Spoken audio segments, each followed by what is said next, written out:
하나님 말씀 받겠습니다. 하나님 말씀은 구약 시편 107편입니다. 구약 882면 구약 시편 107편 1절부터 22절까지 말씀입니다. 구약 107편 1절부터 22절 우리 한 절씩 교독하시겠습니다. 여호와께 감사하라. 그는 선하시며 그 인자하심이 영원하미로다. 여호와의 성령을 받은 자들은 이같이 말할지어다. 여호와께서 대적의 손에서 그들을 생명하사 동서남북 각 지방에서부터 모으셨도다. 그들이 광야 사막길에서 방황하며 거주할 성읍을 찾지 못하고 졸이고 목이 말라 그들의 영혼이 그들 안에서 피곤하였도다. 이에 그들이 근심 중에 여호와께 부르짖으매 그들의 고통에서 건지시고 또 바른 길로 인도하사 거주할 성읍에 이르게 하셨도다. 여호와의 인자하심과 인생에게 행하신 기적으로 말미암아 그를 찬송할지어다. 그가 사모하는 영혼에게 만족을 주시며 줄인 영혼에게 좋은 것으로 채워주심이로다. 사람이 흑암과 사망의 그늘에 앉으며 공고와 헬라스에 매이니 하나님의 말씀을 기억하며 지존전의 뜻을 멸시함이라. 그러므로 그가 고통을 주어 그들의 마음을 겸손하게 하셨으니 그들이 엎드려지고 없는 자가 없었도다. 이에 그들이 그 환난 중에 여호와께 부르짖으매 그들의 고통에서 구원하시되 흑암과 사망의 그늘에서 인도하여 내시고 그들의 얽매인 왼줄을 끊으셨도다. 여호와의 인자하심과 인생에게 행하신 기적으로 말미암아 그를 찬송할지로다. 그가 눈물을 꿰뜨리시며 쇠빗장을 꺾으셨으리로다. 미련한 자들은 그들의 죄악의 길을 따르고 그들의 악을 범하기 때문에 고난을 받아 그들은 그들의 모든 음식물을 싫어하게 하여 사막의 문에 이르렀도다. 이에 그들이 그들의 고통 때문에 여호와께 부르짖으매 그가 그들의 고통에서 그들을 구원하시되 그가 그의 말씀을 보내어 그들을 고치시고 위험한 지경에 던지시는도다. 여호와의 인자하심과 그 인생에게 행하신 기적으로 말미암아 그를 찬송할지로다. 함께요. 감사제를 드리며 노래하여 그가 행하신 일을 선포할지로다. 아멘. 나이 들면 옷차림이 중요해진다고 합니다. 왜 그런지 아십니까? 이호선 교수라고 아시죠? 그분이 어떤 채널에서 나와서 이야기를 했는데 옆에 아나운서가 우리 인생에서 옷차림이 중요하긴 한걸까요? 라고 물었어요. 그랬더니 굉장히 중요하죠. 얼굴이 점점 못생겨지니까요. 라고 했어요. 제 얘기인 줄 알았어요. 옆에 계신 분들과 인사하겠습니다. 오늘 참 멋지십니다. 한 번 더 인사할 때 점점 더 아름다워지세요. 점점 더 아름다워지세요. 나이가 들면서 한 가지를 깨닫게 됩니다. 젊을 때는 이 웬만한 문제를 내 힘으로 해결할 수 있다고 믿었습니다. 그런데 살다 보니 내 힘으로는 도저히 해결할 수 없는 문제들이 많이 있습니다. 아무리 애를 써도 열리지 않는 문이 있습니다. 건강이 그렇고 자식 문제가 그렇고 때로는 우리 자신의 마음이 그렇습니다. 그럴 때 사람들은 두 가지 반응을 보여요. 첫째는 그 문 앞에서 자신을 탓하며 주저앉습니다. 두 번째는 그 문을 여실 수 있는 분께 손을 내밉니다. 오늘 시편 107편은 두 번째 사람들의 이야기예요. 스스로 열 수 없었던 문 앞에서 하나님께 부르짖었습니다. 그분이 어떻게 열렸는지 오늘 말씀을 함께 나눠보기를 원합니다. 오늘 본문은 감사의 명령으로 시작을 하죠. 1절 함께 해볼까요? 시작. 여호와께 감사하라. 그는 선하시며 그 인자하심이 영원하리로다. 아멘. 자, 여호와께 감사하라고 명령하시는데 그 이유가 뭡니까? 두 가지 이유죠. 첫째는 하나님이 선하시고 둘째는 그 인자하심이 영원함이로다. 여기서 인자하심은 단순한 친절이 아닙니다. 언약을 맺은 상대가 실수에도 심지어 배신에도 끝까지 붙드는 사랑이 인자하심입니다. 자격 없는 사람을 포기하지 않는 사랑인 것이죠.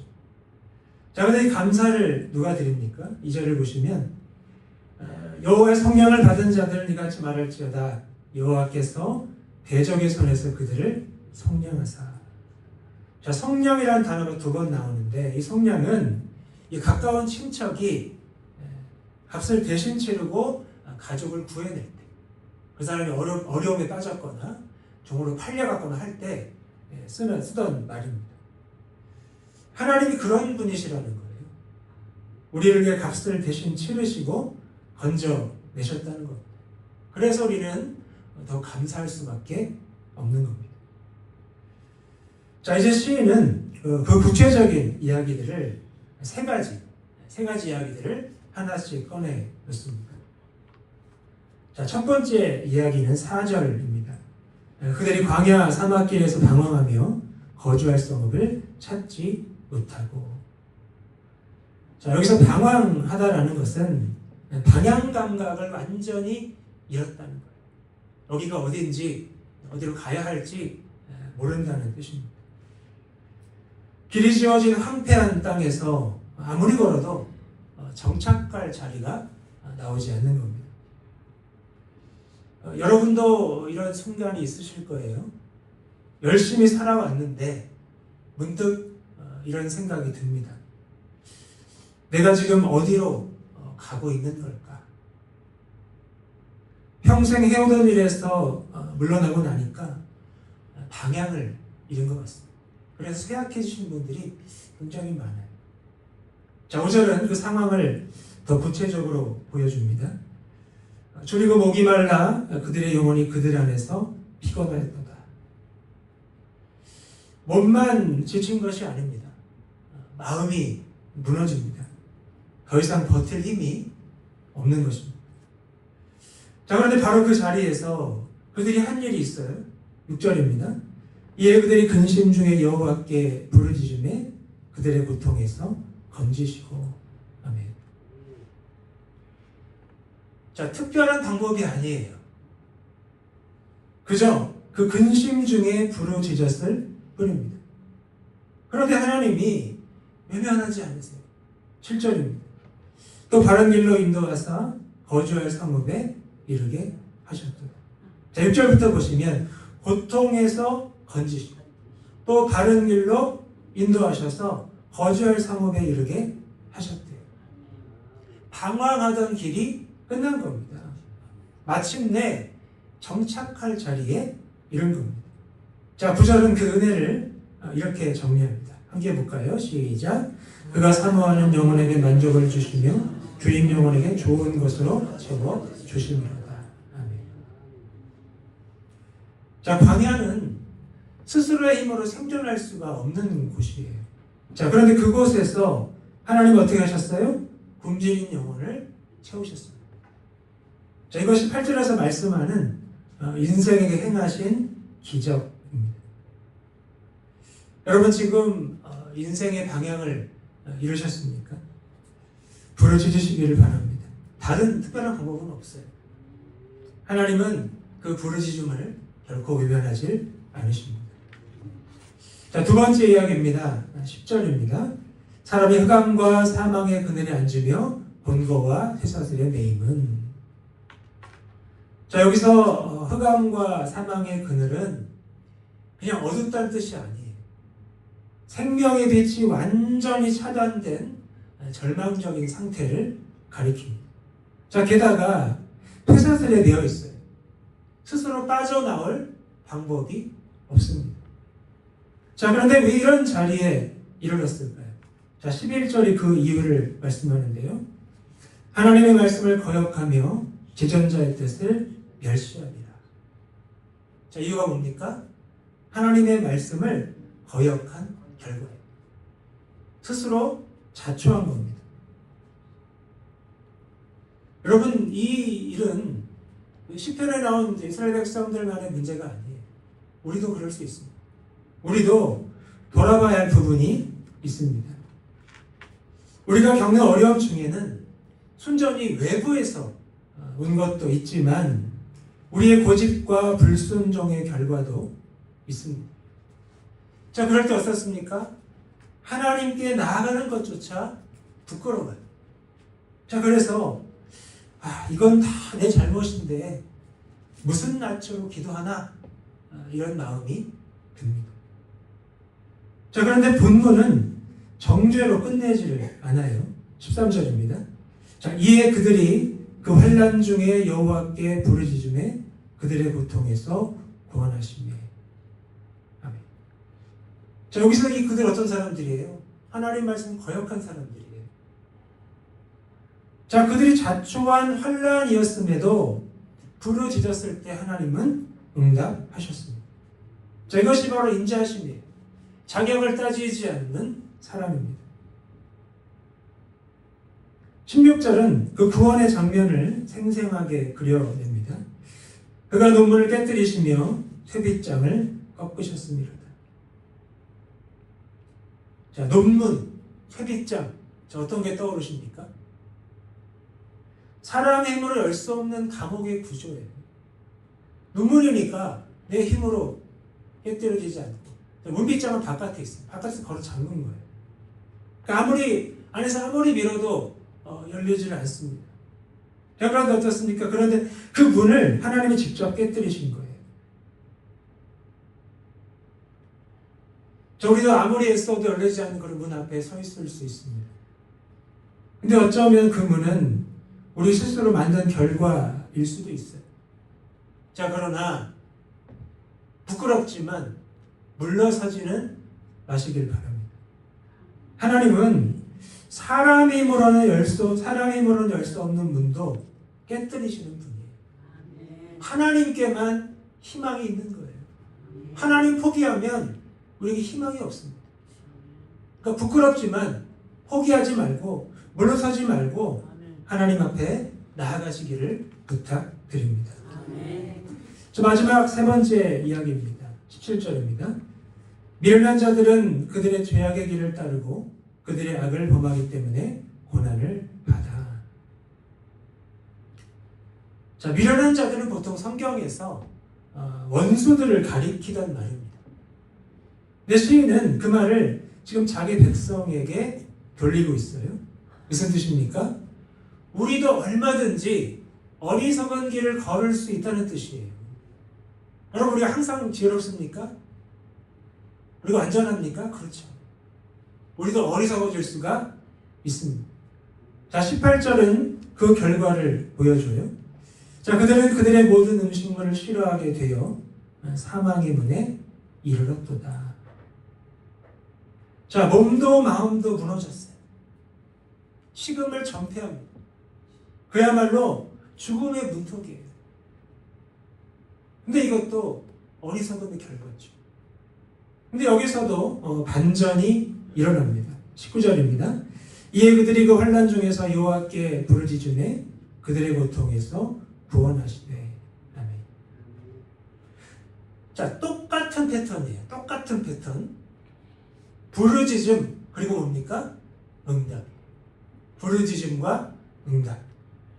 자, 그런데 그 구원의 방법이 조금 특별합니다.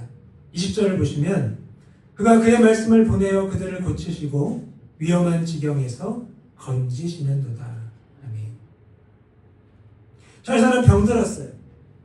자신의 잘못 때문에 너무 힘들어서 병들었어요. 근데 그의 병을 고친 건 명약이 아닙니다. 뭡니까? 하나님이 보내신 말씀이에요. 그 말씀이 죽음의 문턱까지 찾아오셔서 생명을 살려내셨습니다. 그리고 이 말씀이 훗날 완전히 성취가 되죠. 말씀이 육신이 되어 오신 분 바로 예수 그리스도이십니다. 그분이 십자가에서 죽으시고 다시 살아나심으로 우리가 완전히 살아나게 되었습니다. 자, 그런데 본문은 여기서 멈추지를 않습니다. 22절 보시면 감사제를 드리며 노래하여 그가 행하신 일을 선포할지어다. 아멘. 자, 구원을 받았습니다. 근데 구원에는 목적이 있어요. 구원의 목적은 환난에서 벗어나는 것으로 끝나지를 않습니다. 그 은혜를 경험한 사람들에게는 다음 할 일이 있어요. 그것은 바로 감사와 찬양, 그리고 선포입니다. 자, 선포가 뭡니까? 선포는 그냥 혼자 마음에 담아두고 있는 게 아니에요. 여러분, 내가 구원을 받으면 마음이 어떻습니까? 막 기뻐요. 막 자랑하고 싶어요. 그럼 입을 열게 됩니다. 누구든지 좋은 일이 생기면. 그게 선포입니다. 입을 열어 말하는 거예요. 그때 내가 그 자리에 있었는데 하나님 나를 건지셨습니다. 이게 선포입니다.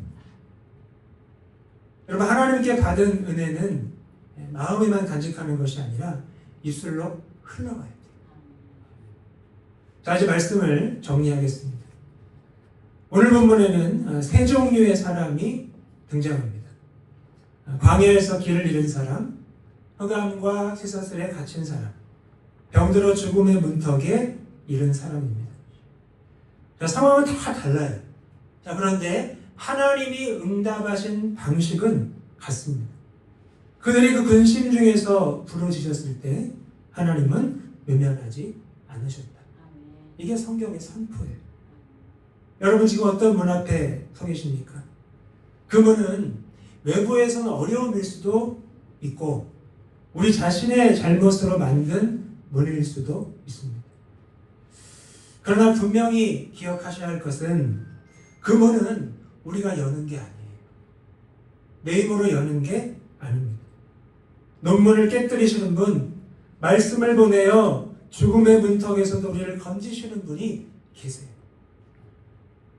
오늘 우리에게 필요한 일은 그 자리에서, 그 근심 중에서 부르짖는 것입니다. 하나님, 저는 이 문을 열 수 없습니다. 주님이 열어주십시오. 그리고 그 문이 열리면 우리의 삶도 달라집니다. 감사하게 됩니다. 찬양하게 됩니다. 그리고 그 은혜를 다른 사람에게 전하게 됩니다. 이것이 구원받은 사람의 삶이에요. 사랑하는 성도 여러분, 인생의 막다른 곳은 끝이 아닙니다. TV에서 아내를 잃은 어떤 남자분 이야기를 봤는데 아들이 둘이 있어요. 굉장히 어린 아들이에요. 근데 아빠가 아내를 잃어 너무 슬퍼하는데 아들이 그러더래요. 아빠, 끝난 게 아니야. 끝난 게 아니야. 너무 놀랐대요. 너무 힘이 됐대요. 그래, 끝난 게 아니지. 그런 다짐을 하더라고요. 여러분, 인생의 막다른 것은 끝이 아닙니다. 왜 그렇습니까? 하나님 바로 그 자리에서 우리를 만나 주시기 때문입니다. 그러므로 오늘도 인자하신 하나님께 부르짖으시기를 바랍니다. 하나님이 결코 외면하지 않으십니다. 우리를 끝까지 포기하지 않으신 하나님이 각자 인생의 막다른 곳에서 저와 여러분을 만나 주시기를 주님의 이름으로 축복합니다.